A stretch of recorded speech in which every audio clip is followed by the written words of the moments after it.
प्रिय विद्यार्थियों, आज हम लोग सूरदास के पद के पढ़ने के क्रम में उसका एक महत्वपूर्ण अंश जो जिसे हम सूर साहित्य का प्राण कह सकते हैं, भ्रमर गीत के कुछ पद हमारे पाठ्यक्रम में संग्रहित हैं। भ्रमर गीत के प्रसंग में उस पद को पढ़ाने से पहले एक छोटी सी बात आपके बीच में कहना चाहूंगा कि भ्रमर गीत मूलतः संस्कृत साहित्य से हिंदी में आया है और जब कृष्ण ब्रज से मथुरा चले जाते हैं, गोपियां उनके प्रेम में व्याकुल होकर के उनके वियोग की आग में तड़प रहे, तब कृष्ण गोपियों को ज्ञान देने के लिए, उनका मार्गदर्शन करने के लिए अपने मित्र, अपने सखा ब्रह्मज्ञानी उद्धव को गोपियों को समझाने के लिए भेजते। उद्धव जिनके भीतर ज्ञान का अहंकार आ गया है, वे अनपढ़ अज्ञान गोपियों को निर्गुण ब्रह्म का उपदेश देने के लिए आते हैं और आते ही गोपियों के सामने प्रस्ताव रखते हैं कि तुम कृष्ण को भूल करके और निर्गुण ब्रह्म को अपना लो। यहाँ एक तरफ उद्धव की बुद्धि है, ज्ञान है, तो दूसरी तरफ गोपियों का प्रेम है, कृष्ण के प्रति अनन्य भक्ति है और समर्पण है। जब उद्धव बार बार गोपियों से कहते हैं कि तुम कृष्ण को छोड़ करके निर्गुण को अपना लो, गोपियां अपनी विवशता प्रकट करते हुए कहती हैं कि उद्धव मन न भये 10-20, ये कहू तो सो गयो श्याम संग को अवराधे ईस, इंद्री शिथिल भई के सौ बिन ज्यों देही बिनु शीस, आशा लागी रहति तन श्वासा, जीवहि कोटि बरीस, तुम तो सखा श्याम सुंदर के सकल जोग के ईस, सूर हमारे नंद नंदन बिनु और नहीं जगदीश।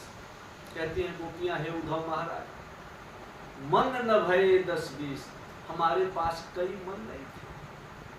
हमारे हृदय कई तरह के विचार रखने वाले नहीं हैं, इस कारण से हमारे भीतर मन भी एक था और जो एक मन था, एक कहूं तो जो एक मन था, गयो श्याम संग, वह जब कृष्ण ब्रज से मथुरा गए तो उनके साथ ही वह भी मथुरा चला गया और जो मन था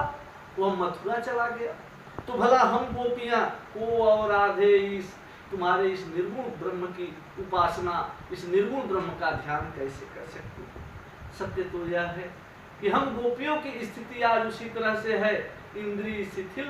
भई के सौ बिन, कृष्ण के बिना हमारी जो कर्मेंद्रियां हैं, जो ज्ञान इंद्रियां हैं, वह शिथिल हो गई है, शक्तिहीन हो गई है। ठीक उसी तरह से ज्यों देहि बिनु शीस, जैसे बिना सिर के धड़ होता है, निर्जीव होता है, शक्तिहीन होता है, उसी तरह से कृष्ण के बिना हमारी इंद्रियां भी शिथिल हो गई हैं, निर्जीव हो गई हैं। लेकिन उसके बाद यह हमारा प्रेम ही है कि हम गोपियां आज भी कृष्ण की प्रतीक्षा में हैं, कृष्ण आएंगे, इस आशा को लेकर के, आशा लागी रहति तन श्वासा, हमारे शरीर में जो श्वासों का हम आगमन है, जो हमारे जीवित होने का प्रमाण दे रहा है, इसको देख करके केवल कृष्ण के आगमन की प्रतीक्षा को लेकर के इस दशा में हम गोपियां जीव ही कोटि बरिस, करोड़ों वर्ष तक जीवित रह सकते। और आप तो ज्ञानी, आप ब्रह्म को जानने वाले हो उद्धव जी, और सबसे बड़ी बात है कि तुम तो सखा श्याम सुंदर के, तुम कृष्ण के मित्र भी हो, और केवल मित्र ही नहीं, सकल जोग के इस सभी प्रकार के योग के भगवान भी हो, योग को जानने वाले हो। शास्त्रों में कहा गया है कि युज्यते अनेन योगा इति योगा, जो मिलाने का काम करे, जो आत्मा से परमात्मा को जोड़ने का काम करे, वही योग है।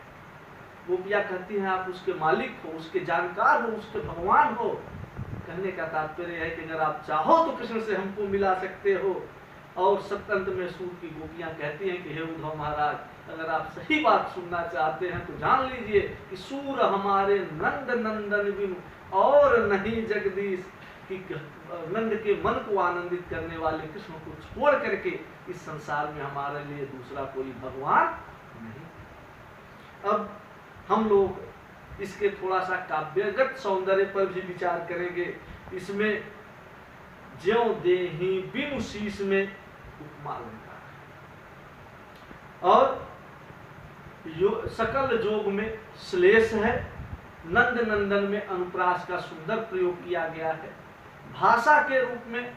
ब्रज भाषा है, प्रसाद और माधुर्य गुण है। और सबसे बड़ी बात यह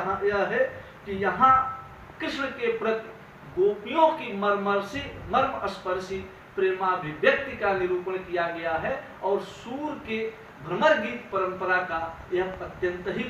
प्रमुख पद हमारे सामने आता है। फिर अगले पद में हम लोग मिलेंगे। धन्यवाद।